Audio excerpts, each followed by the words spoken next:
다도라고 하는 것이 발전을 하는 거죠. 차를 그래서 카페인이 있으니까.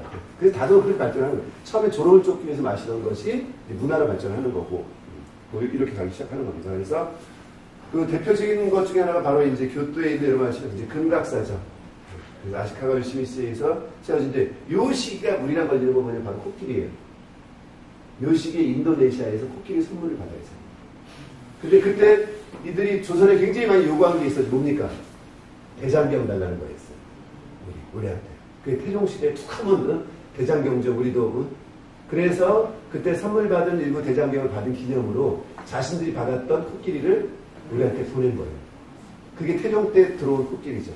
근데 그 코끼리가 어디입니까? 여기 사복시에 있다가 이유를 밟아 죽이고 뭐 그래서 귀향을 가고 이런 얘기 등장하잖아요. 이렇게 실록에 나오는 귀향을 갔다가 너무 많이 먹는 바람에 아이씨 우리도 먹고 살기 어려운데 하고 섬으로 보냅시다. 섬으로 보냈더니 외로워서 애가 쩔쩔 굶어주고 있답니다. 뭐 이러고 막 계속 하고 시키는 게 그게 바로 요식에 받은 코끼리였다는 거죠.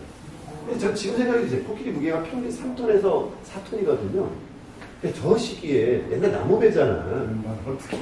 인도네시아에서 참 일본까지 오는 것도 용하고 일본에서 우리까지 온 것도 굉장히 용하죠. 우리 뭐지 그 쥐라기공 이런 영화 보면은 왜 그 티라노사우루스 하나 잡아가지고 육지로 갖고 나오는데 보면 엄청난 철갑문을 가둬가지고 막 이러잖아요.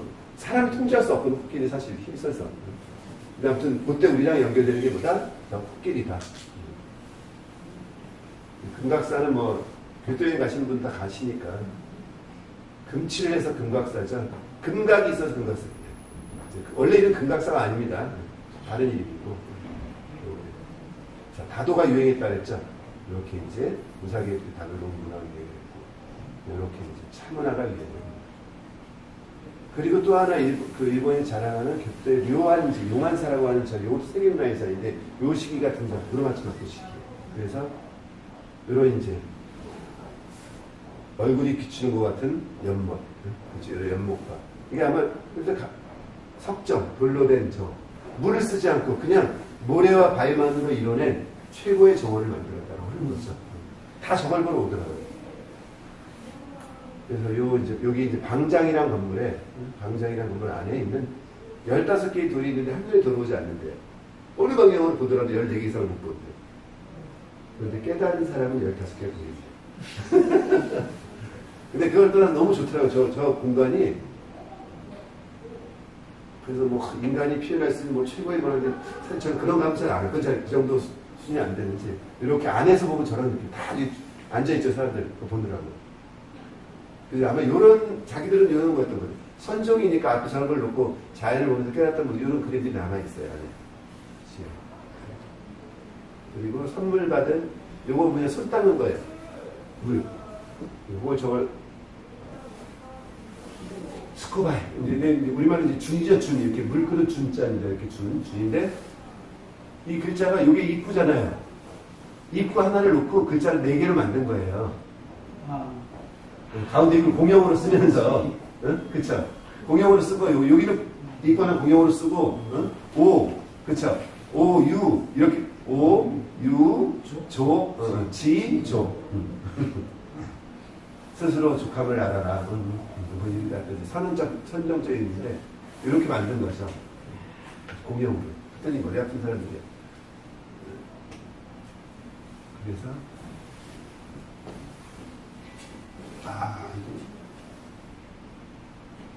잠깐만 제가 이거 보여드리려고 그러잖아요.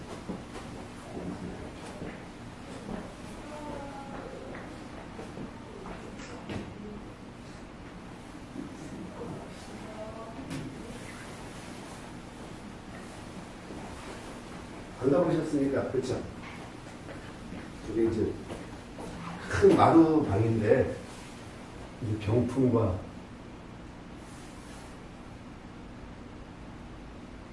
이 이제 뒤에 있는 배경사진이 이제 구름을 잔에 담듯이 이제 그런 뭐 의미거든요. 이제 저기 지나서 안에 들어가게 되면은 저기 지금 하나의 큰 목조 건물이에요.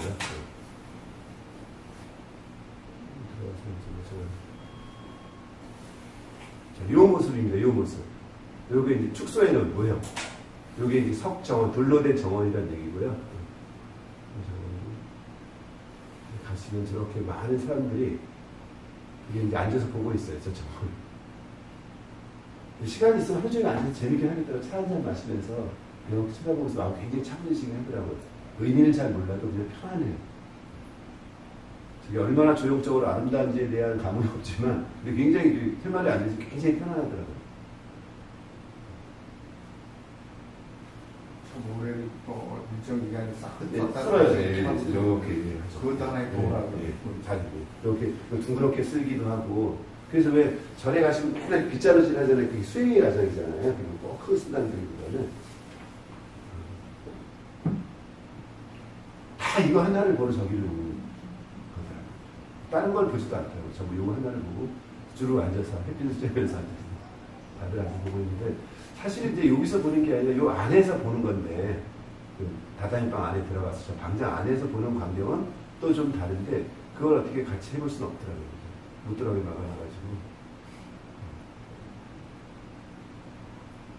많이 떨리는구나 저기.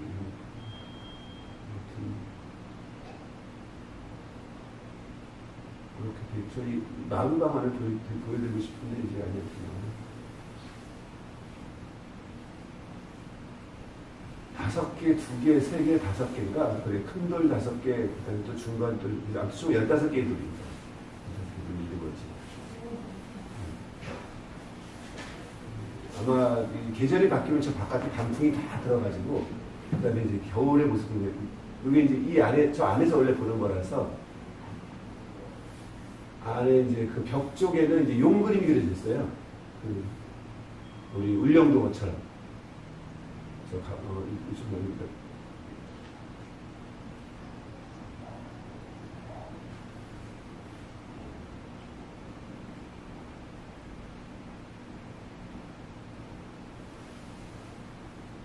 자, 뒤에 보이시죠? 용 그림.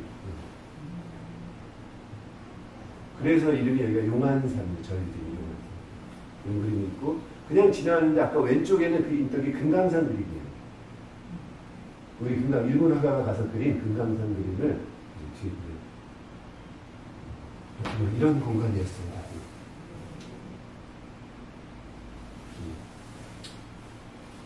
자, 그 무르마치 막부 시대의 막반이 뭐냐면 명나라랑 수교한다. 명나라랑 수교.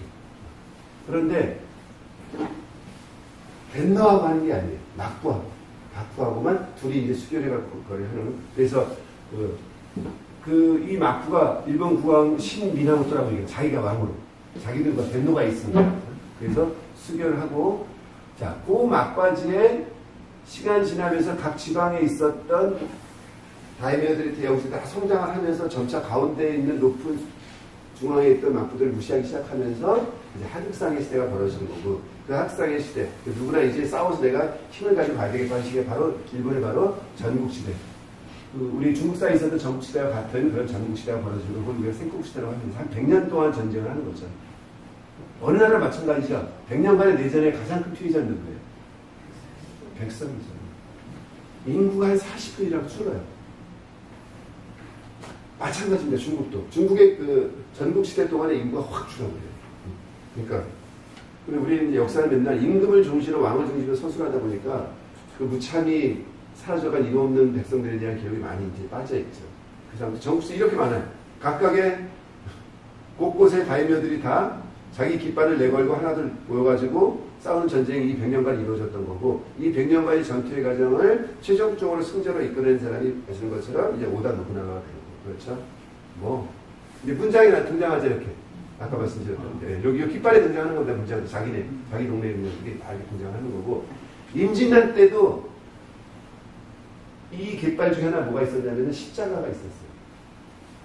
그때 일본에 갔던 천주교 서양인들이 전투에 참가하는 바람에 십자군 전쟁처럼 그런 깃발이 임진란 그림에 등장합니다. 당시에도.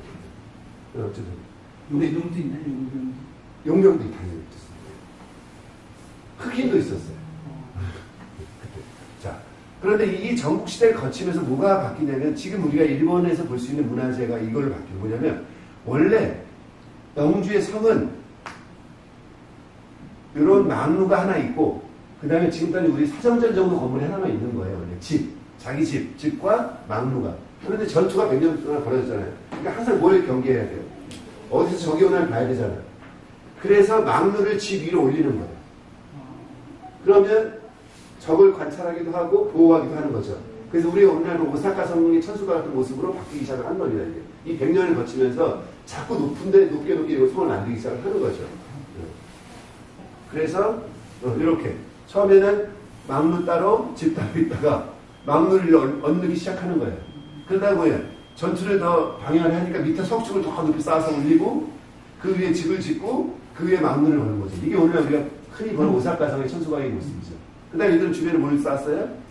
해자. 이렇게 그러니까 이 사람들의 성은 뭐야? 확실히 전투를 위한 것이고, 우리나라의 한양 도성은 뭡니까?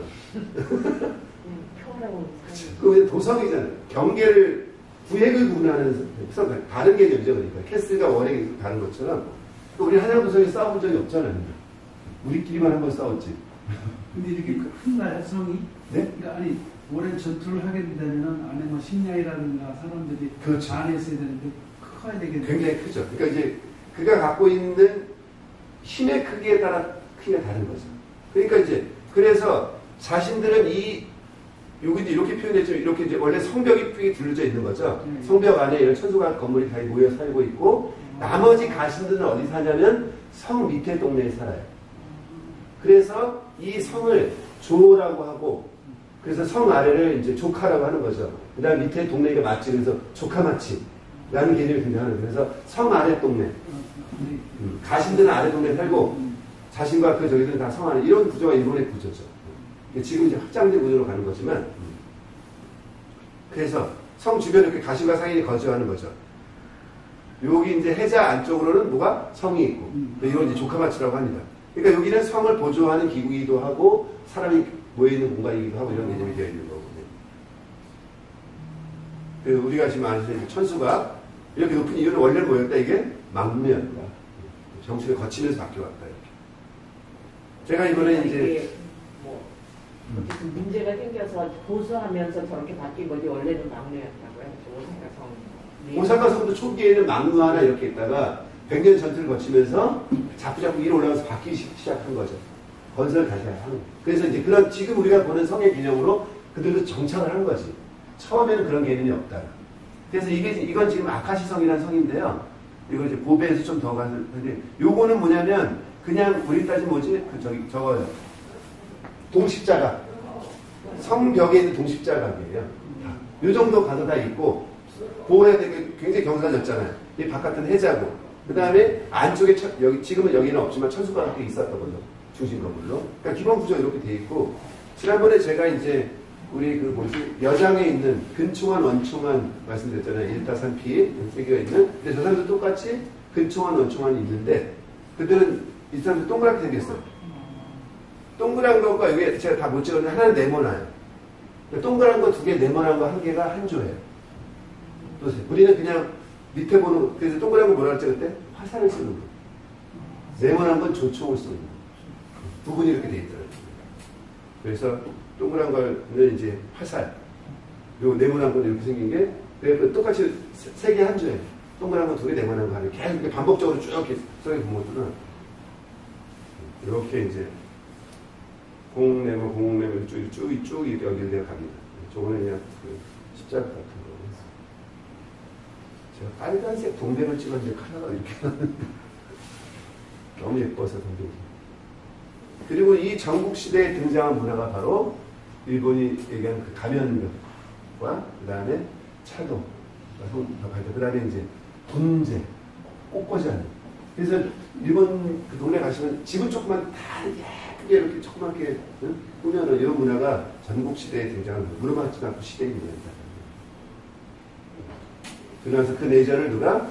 오다 노부나가가 드디어 정리를 했죠. 그래서 오다 노부나가가 그것을 정리하고 나서 본인이 원래 올라가야 되는데 중간에 배신이 당한 거죠.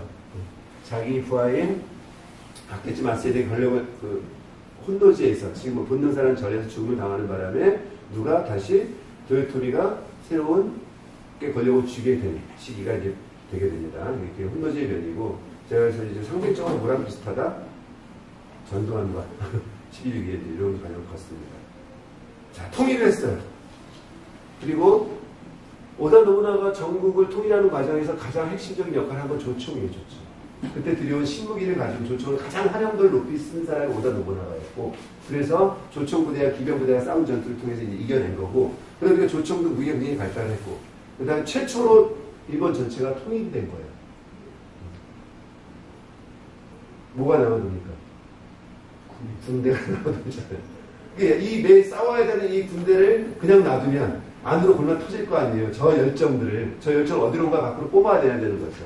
그러니까 자연스럽게 외부로 시선을 돌릴 수밖에 없는 구조가 되었다. 그래서 오다 노부나가가 조총을 들여오는 과정입니다. 그 포르투갈 배가 이제 항해를 하다가 이제 들어가는 거죠. 그래서 그걸 이용한 전투 오다 노부나가가 조총 부대를 가지고 전투를 했고, 그때 말씀드린 것처럼 조총은 한 방 쏘고 재는 시간이 굉장히 길었어요. 그래서 상대방은 앞에 죽어도 저 재는 시간 동안 다시 한번 가면 되겠지 그랬는데 뒷줄이 하나 더 있다는 거 몰랐지. 1초, 2초. 그래서 결국 이 전투에서 승리를 하고, 그 자리가 이제 다네가시마라고, 일본에 뭐라고 했습니까? 나로 발사하는 일본의 미사일 기지가 거기에 있다. 그래서 500년 전에 가장 큰 신무기가 조총이었다면 지금은 미사일이잖아요. 똑같은 공간이 있어요. 다네가시마에. 다네가시마에 가시면은 한쪽은 조총 기념관이고 철포 기념관이 있고, 한쪽에는 미사일 기지가 있습니다. 다네가시마 남쪽에. 그래서 같이 있어요. 철포 500년 전에 조총 기념관과 오늘날 최고의 기술을 자랑하는 같이 존재하고 있다.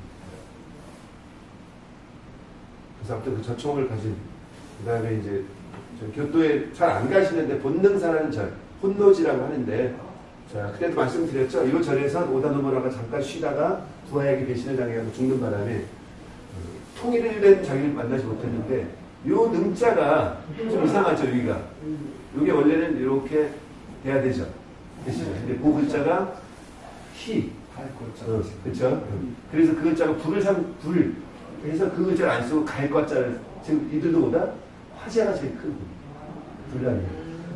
불란이 화제. 목적은 보니까 대부분. 오다 노부나가가 여기서 죽고 나서 불이 다 질러가지고 시체를 못 찾았어요. 그래서 지금 자리가 아니라 조금 다른 자리로 도요토미에 옮겨 새로 지은 자리이긴 한데, 그 이후에 다시 있고 나서 끊임없이 화재가 일어나요, 불이. 그러니까 이제 불을 막는 제일 큰 고민이에요. 우리 똑같잖아요. 우리 경애루에 뭐 집어넣고 광화문에 글씨 검정 같은 검색슬 쓰는 것처럼 목적어물을 많이 이용하니까. 여기에 숙종 때 갔다는 겁니다. 조선통신사. 370명이 이 절에 머물러요.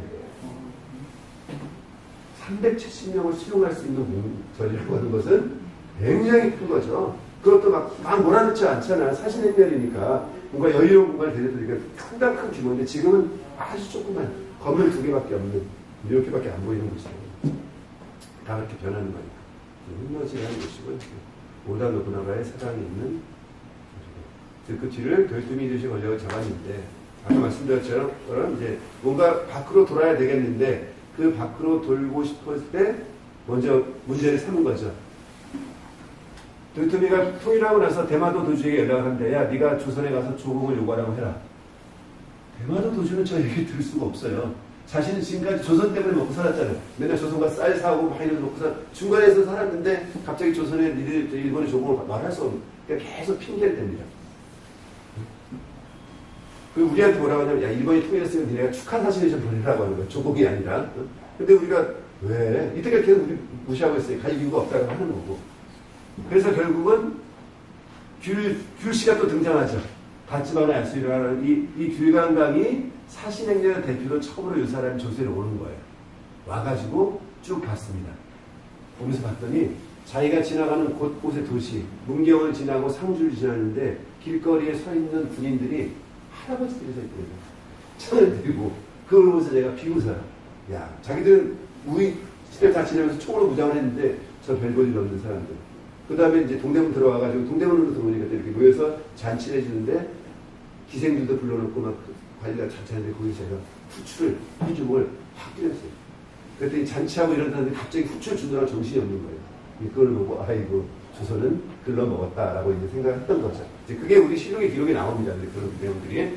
그래서 나중에 돌아갔지만 돌아가서 엉뚱한 소리 하는 바람에 이제 길거방을 이제 도대체 처형을 당하고 드디어 우리가 통신사를 보내는 거죠. 아시는 것처럼 이제 황영길, 김성일 이런 분들이 갔는데 가서 우리가 본 건 아주 200년 동안 무시한 일본만 본 거죠. 그다음에 잘 일본을 볼 수 없었던 거예요. 그리고 일본 사람들은 만났으면 서로 술도 거누고 은폐 이런 것도 이런 예의도 모르고 이런 별볼이 없는 사람들이라는 평가를 내렸던 거죠. 근데 여전히 그렇게 보려고 합니다. 정명 항도 우리가 명나라를 정벌하는데 니네가 뭐라고요?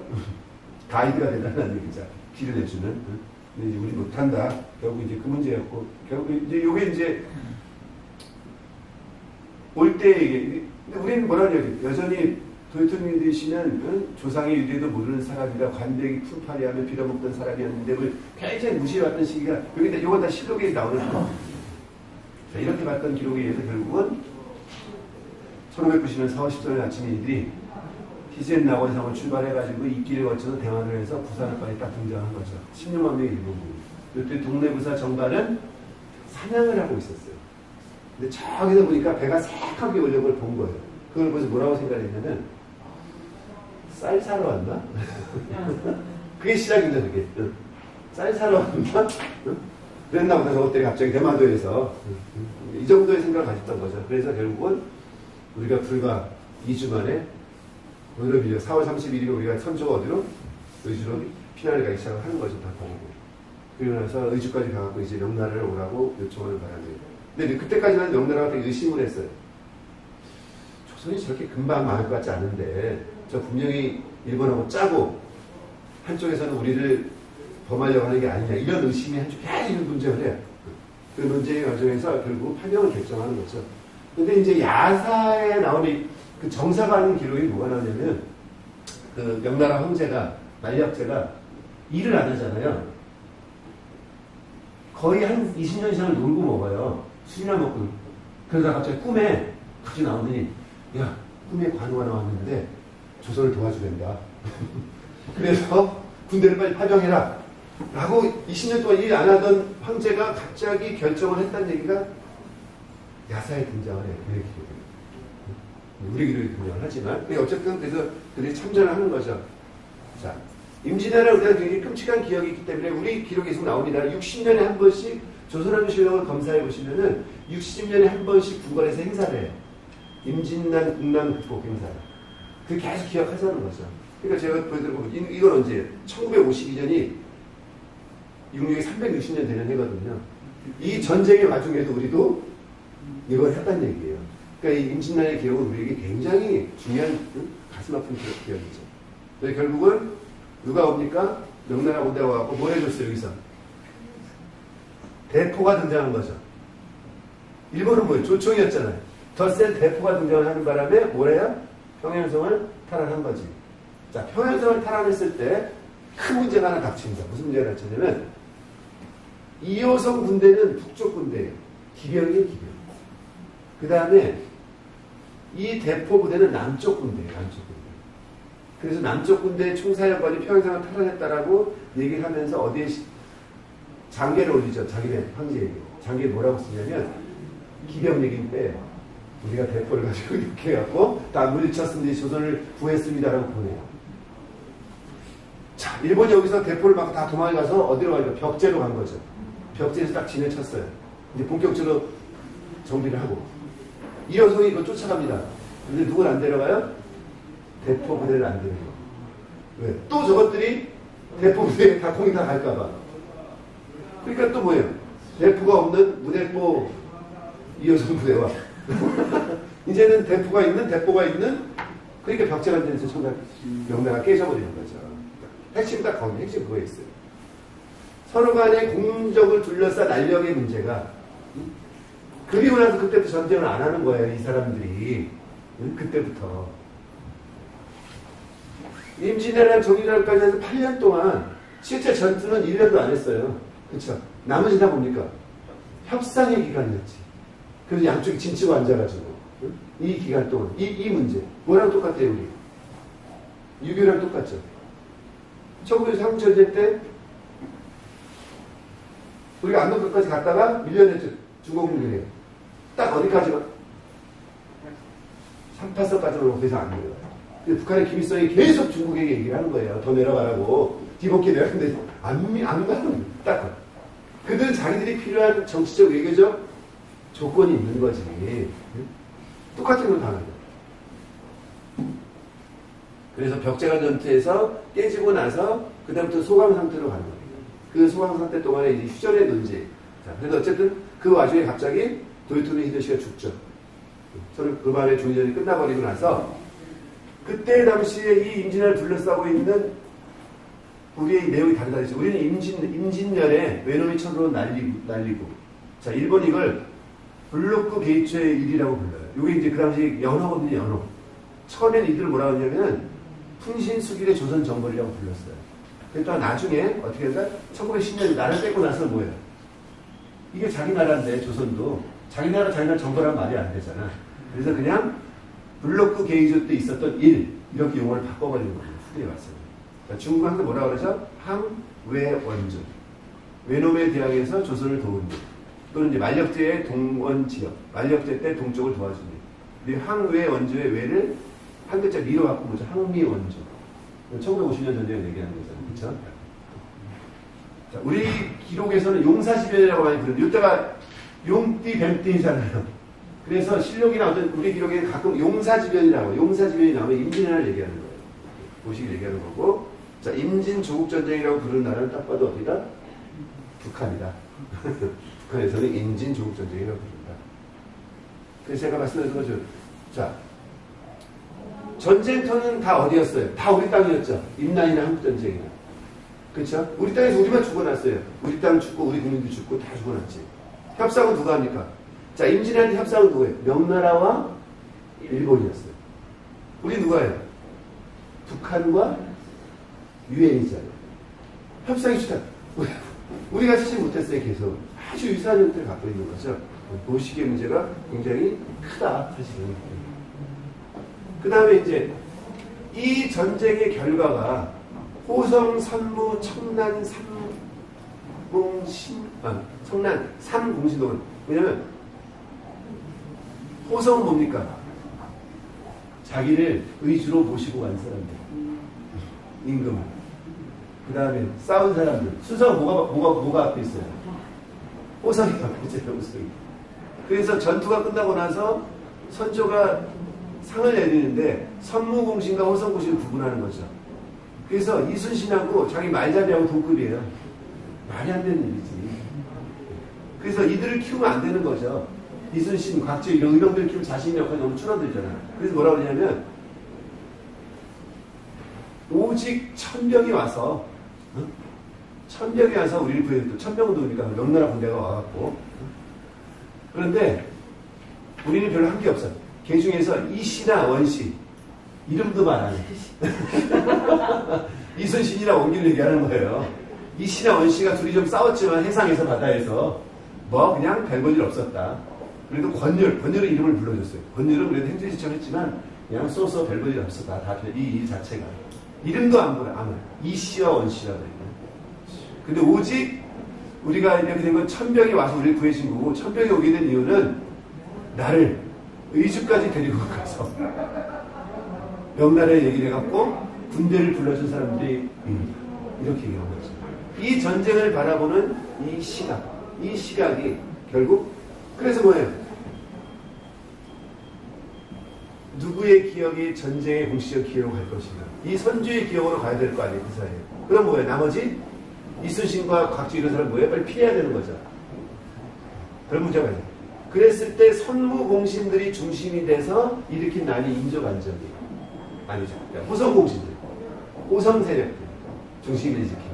그러니까 인조반정이 갖고 있는 인조반정의 성격 자체가 어떤 성격이 딱 나오는 거예요. 그러니까 그들 항상 뭘 해야 돼? 무조건 명나라의 제조지를 해야 되는 거고, 그 안에 뭐가 일어나니까 병자호란 정조란이 일어나는 거죠. 이 체계가 이겨서 가는 겁니다. 그래서 여러분 아시는 임진왜란 때 최대의 그 전투였던 누굽니까? 우리 그 신립장군.